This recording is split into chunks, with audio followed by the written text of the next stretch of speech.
میں ایک واقعہ سناتا ہوں. ہم سب جانتے ہیں اللہ کے بہت بڑے نبی گزرے حضرت موسیٰ علیہ السلام. موسیٰ علیہ السلام بہت بڑے رسول گزرے ہیں. اللہ تبارک و تعالیٰ نے حضرت موسیٰ علیہ السلام کو تورات جیسی عظیم کتاب عطا فرمائی.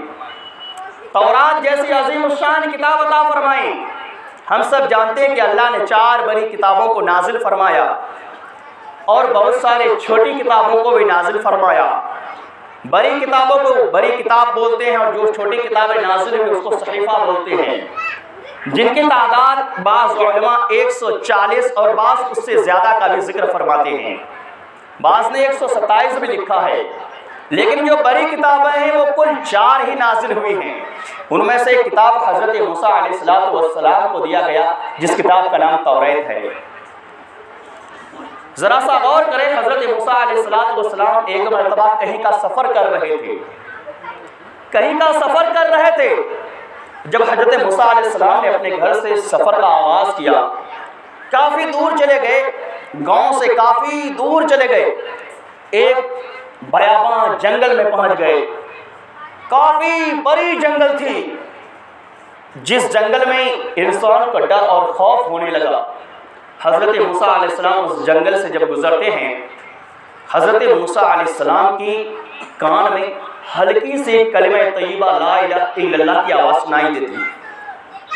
جب آپ کے کان کے اندر لا الہ الا اللہ کی آواز آپ پہنچتی ہے، حضرت موسیٰ علیہ السلام پریشان ہو جاتے کہ گاؤں تو کافی دور ہے، بستی کافی دور ہے، اور اس جنگل کے اندر نہیں تو کوئی آدم ہے نہ کوئی آدم ذات نظر آ رہا ہے، لیکن اس کے باوجود میں اس جنگل کے اندر، اس بیاباں کے اندر کلمہ طیبہ کی آواز سن رہا ہوں. حضرت موسیٰ علیہ السلام سوچتے ہیں کہ آخر یہ آواز کہاں سے آ رہی ہے. حضرت موسیٰ علیہ السلام اس آواز کی طرف بڑھتے ہیں. جب آپ اس آواز کی طرف بڑھتے ہیں تو آواز اور تیز ہوتی چلی جاتی ہے. حضرت موسیٰ علیہ السلام سوچتے ہیں کہ میں صحیح راستے پر جا رہا ہوں. پھر چلتے چلتے دیکھتے کیا ہے کہ جب ایک جہاں سے آواز لا الہ الا اللہ کی آ رہی ہے، آپ وہاں پہنچتے ہیں، وہاں دیکھتے ہیں کہ ایک انسان بیٹھا ہوا ہے، ایک اللہ کے ولی بیٹھا ہوا ہے اور وہ لا الہ الا اللہ کا ذکر کر رہا ہے. آپ ذرا سا غور کیجئے، جو انسان لا الہ الا اللہ کا ذکر کر رہا ہے وہ یوں ہی نہیں کر رہا ہے. کتابوں کے اندر لکھا ہے کہ جو آدمی ذکر کر رہا تھا اس کے جسم کے اندر توتیاں بیٹھ کر ڈس رہی تھی، توتیاں کاٹ رہی تھی، جسے ہم شہد کی مکھی بولتے ہیں. اس میں کئی کوالٹی ہوتی ہے. ایک مکھی لال ٹائپ کی ہوتی ہے، لال کلر کی مکھیاں اس آدمی کے جسم میں ڈنک مار رہا ہے، اسے کاٹ رہا ہے، لیکن وہ آدمی اللہ کے ذکر میں مگن ہے، کلمہ طیبہ کے ذکر میں مگن ہے. وہ کلمہ طیبہ کا ذکر کر رہا ہے، کلمہ طیبہ کا ورد کر رہا ہے. مکھیاں جسم میں کاٹ رہی ہے، لیکن مکھیاں کاٹنے کے اس کے اوپر کوئی اثر نہیں ہوتا، اس کی ذکر میں کسی قسم کی خلل نہیں ہوتی. مکھیاں کاٹ رہی ہے، وہ اللہ کا ذکر کر رہا ہے. جب حضرت موسیٰ علیہ السلام سے قریب ہو جاتے ہیں، پوچھتے ہیں کہ بھائی آپ کون ہو اور آپ یہاں پر کیا کر رہے ہو، تو آدمی کہنے لگتا ہے کہ موسیٰ، آدمی کہنے لگتا ہے کہ آپ دیکھتے نہیں کہ میں اللہ کا ذکر کر رہا ہوں، میں خدا کو راضی کر رہا ہوں. اس بیابان میں ایک مدت سے میں یہاں پر خدا کی عبادت کر رہا ہوں. مجھے کسی قسم کی جو ہے یہاں پر ڈر نہیں لگتا، کسی قسم کی خوف نہیں ہوتا. مکھیاں مجھے کاٹتے ہیں لیکن اس کے درد کا احساس نہیں ہوتا. میں صرف ایک اللہ کی عبادت کرنے میں مگن ہوں. حضرت موسیٰ علیہ السلام پوچھتے ہیں کیا تمہاری کچھ خواہش بھی ہے؟ حضرت موسیٰ علیہ السلام پوچھتے ہیں کیا تمہاری کچھ خواہش بھی ہے؟ تمہارے اندر کوئی خواہش ہے؟ مجھے بتاؤ، اگر ہو سکے تو میں تمہاری خواہش کو پورا کروں، تمہارے امید کو پورا کروں. حضرت موسیٰ علیہ السلام کے پوچھنے پر وہ ولی اللہ کہنے لگتے ہیں، وہ اللہ کے ولی کہنے لگتے ہیں، وہ اللہ کے برگزیدہ بندہ کہنے لگتے ہیں کہ ہاں مجھے 3 خواہش ہے. وہ کلمہ پڑھنے والا جنگل کے اندر حضرت موسیٰ سے کہنے لگتے ہیں کہ مجھے 3 خواہش ہے. پہلی خواہش یہ ہے کہ مجھے ٹھنڈا پانی پینے کو طبیعت کر رہا ہے. مجھے ٹھنڈا پانی کول واٹر پینے کا من کر رہا ہے، میں ٹھنڈا پانی پینے کو دل چاہتا ہے۔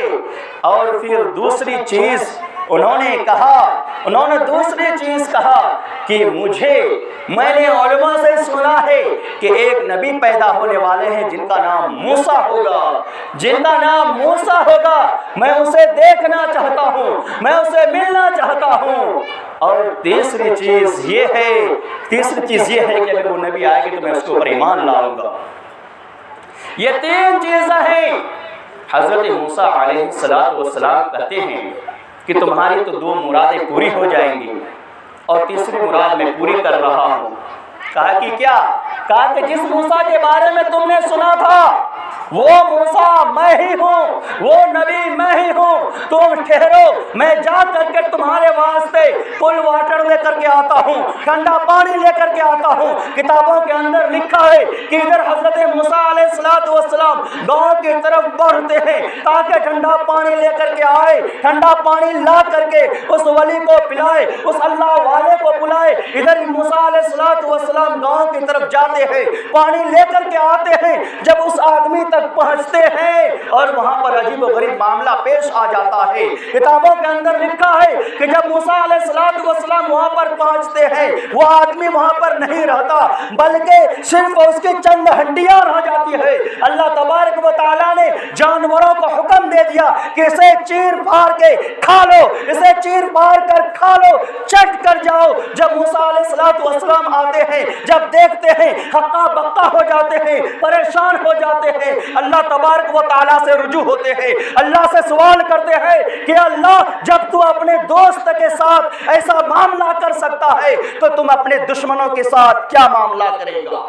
اے اللہ تو اپنے دوست کے ساتھ، جو آدمی بیاباں جنگل میں نہ تو اس کا کوئی اولاد ہے نہ کوئی فیملی ہے، بیاباں جنگل ہے، خوفناک جنگل ہے، اس میں بیٹھ کر کے تیری عبادت کر رہا ہے، تیرا ذکر کر رہا ہے، اس کی خواہش تھی کہ ٹھنڈا پانی میں پلاؤں، میں پانی لانے کے لیے گیا، آپ نے اس کے ساتھ ایسا برتاؤ کیا کہ جنگل کے پرندوں کو، درندوں کو حکم دیا کہ اسے چیر پھاڑ کر کھا جائے اور کھا گیا۔ اے اللہ آپ اپنے دوستوں کے ساتھ ایسا معاملہ کرتا ہے تو آپ اپنے غیروں کے ساتھ کیا معاملہ کریں گے؟ اللہ تبارک و تعالی غیب سے آواز آتی ہے، موسیٰ علیہ السلام سنتے ہیں، اللہ کہتے ہیں کہ موسیٰ بات دراصل وہ نہیں ہے، موسیٰ بات دراصل یہ ہے کہ جو شخص یہاں پر بیٹھ کر عبادت کر رہا تھا میری، تمہیں معلوم بھی ہے موسیٰ وہ کتنے دن سے میری عبادت کر رہا تھا اس بیاباں جنگل کے اندر، میں اسے کھلاتا تھا، میں اسے پلاتا تھا، جو وہ طلب کرتا تھا میں وہ اس کو مہیا کر کے دیتا تھا۔ اور پھر رب نے کہا کہ موسیٰ تمہیں معلوم ہے یہ کتنے دن سے میری عبادت کرتا تھا؟ موسیٰ نے کہا کہ رب اے میرے اللہ مجھے معلوم نہیں ہے۔ اللہ نے کہا کہ موسیٰ یہ شخص 500 سال سے میری عبادت یہاں پر کرتا تھا، 1-2 سال نہیں، 50-60 سال نہیں، بلکہ 500 سال سے یہ آدمی میری یہاں پر عبادت کرتا تھا، میں اسے اچھا سے اچھا کھلاتا تھا، پلاتا تھا۔ اے موسیٰ آج اس شخص نے مجھے چھوڑ کر ٹھنڈا پانی تم سے طلب کیا، یہ چیز مجھے گوارا نہیں ہوئی۔ مسلمانوں ذرا اب غور کرو اس واقعے پر، ذرا سوچو ایک اللہ کے ولی جو 24 آورز 24 گھنٹے بیٹھ کر کے لا الہ الا اللہ کی ذکر کر رہا ہے، وہ کلمہ کی ذکر کر رہا ہے۔ جب موسیٰ علیہ السلام ایک وقت رب سے کہتے ہیں کہ اللہ کوئی مجھے مخصوص ذکر بتا دیجئے جو صرف میرے لیے متعین ہو، رب نے کہا کہ لا الہ الا اللہ کا ذکر کرو۔ رب نے موسیٰ نے کہا کہ اللہ میں ایسے کلمہ کا ذکر کروں جو آپ کی تمام مخلوق کرتی ہے۔ رب نے کہا کہ موسیٰ تجھے معلوم بھی ہے اس کلمے کی وزن کتنی ہے، اس کلمے کی وزن اتنی ہے کہ 7 آسمان و زمین کو ایک پلڑے میں رکھ دیا جائے، اس کلمے کو دوسرے پلڑے میں رکھ دیا جائے، یہ کلمہ والا پلڑا بھاری ہو جائے گا۔ ایک موقع پر ایک صحابیہ آتی ہے، آقا مدنی صلی اللہ علیہ وسلم سے عرض کرتی ہے کہ اللہ کے نبی مجھے کوئی ذکر